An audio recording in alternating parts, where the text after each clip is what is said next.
Здравствуйте, дорогие друзья! Сегодня мы разберем, как формируется один из типов осанки. Я называю его шахматный конь. Вот у меня самого такой тип осанки, и это довольно распространенная вещь, и мы это все разберем. Вот, вы, наверное, обратили внимание, что я уделяю очень много внимания визуальной диагностике, но правильнее было бы назвать мою диагностику не визуальной, а логической. Именно построением вот таких логических моделей, когда мы понимаем, почему осанка так или иначе формируется. И вот сегодня я покажу, как я выстраиваю вот такую логическую модель, потому что это будет очень сильно отличаться от того, что делает, например, Майерс, Бюски, остеопаты, кинезиологи. То есть это полностью другая система, другой подход. Вот. Но он логический и понятен людям просто с механическим складом ума, без всякого образования. Все это просто и понятно. Итак, давайте я вам нарисую осанку.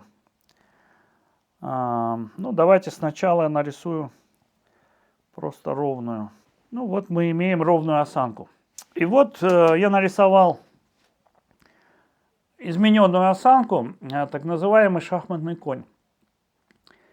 И я тоже не сразу понял, что тут главное, что второстепенное. И вот сейчас я вам это все расскажу.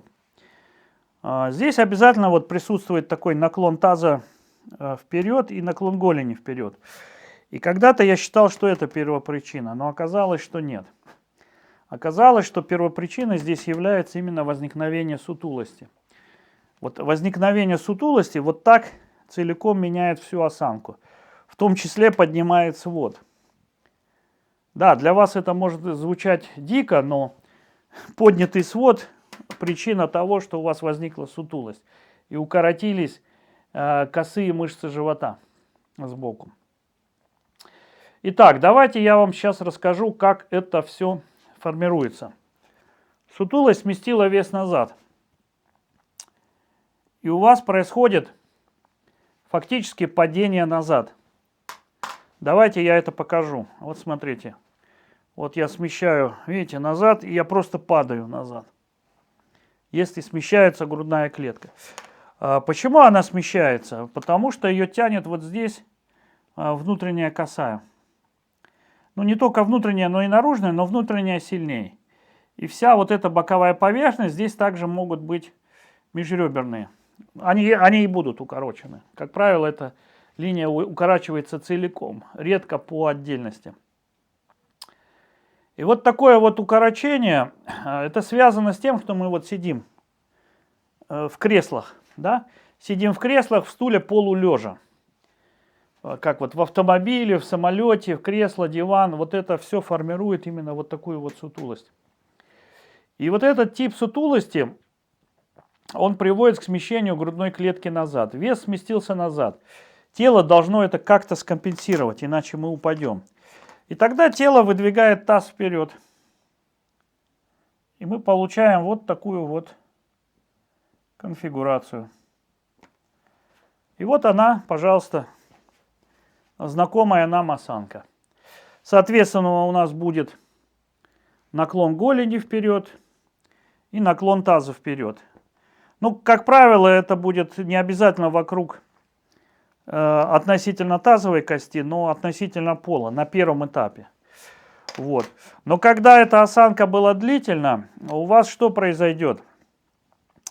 Здесь ее держат косые мышцы, а здесь нагрузка пойдет на прямую мышцу. Прямую и переднюю большеберцовую. Потому что именно эта цепь будет держать вес, смещенный назад. Вес, смещенный назад.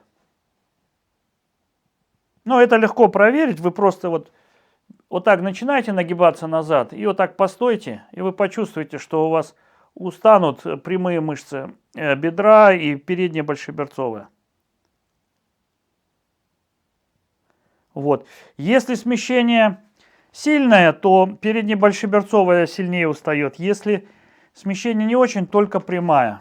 Это зависит от того, насколько смещено, настолько и будет сильнее перегружаться мышца. Но по идее, перегрузится вся цепь передняя.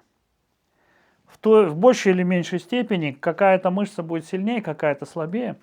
Но дальше это будет приводить еще и к наклону таза, потому что прямая-то укорачивается, а в ступне это приведет к подъему ступни. Что касается живота, то здесь еще больше опустится грудная клетка. Ну и, соответственно, выдвинет голову вперед, если через прямую мышцу живота пойдет. Вот. Но здесь, как правило, идет не через прямую, а через косую, но она все равно выдвигает голову вперед. И вот так вот будет формироваться вот эта вот осанка шахматный конь. Чтобы ее исправить, самое главное — это убрать укорочение вот в этой латеральной линии сбоку, то есть косые и межреберные мышцы. Как правило, здесь будет грудная клетка, сжатая с боков. Конечно, варианты возможны. Здесь возможен вариант и через прямую мышцу, но чаще это идет сбоку. Соответственно, надо растянуть. Основное вот в этой осанке — это растянуть, сделать вот боковую растяжку. То есть боковой наклон и дыхательными упражнениями расширить грудную клетку, растянуть межреберные мышцы. Тогда эта осанка изменится. Конечно, на нее могут накладываться и другие факторы. Наклон вбок, влево, вправо, таза, грудной клетки, сколиоз и так далее. Это все сложные влияния, о которых я рассказываю в своем видеокурсе. Вот биомеханика осанки. Там вы сможете разобраться, потому что это упрощенная такая схема, как это возникает. Но на эту схему накладываться могут еще и другие. И тогда больше мышц укорочена, и вам будет сложно разобраться, да, с чего же начать. Вот здесь надо начать с косых мышц. Но дополнительно придется растягивать как прямые мышцы, так и передние большеберцовые, потому что если это было долго длилось, они укоротятся. И вы уберете сутулость, но у вас останется наклон таза вперед, например, вот так будет таз, да, и останется высокий свод. То есть это тоже надо будет убирать как самостоятельную причину. Если же это было недавно, то тогда это уйдет само собой. Это тогда уйдет само собой. Вот приблизительно такая логика формирования вот такой вот осанки.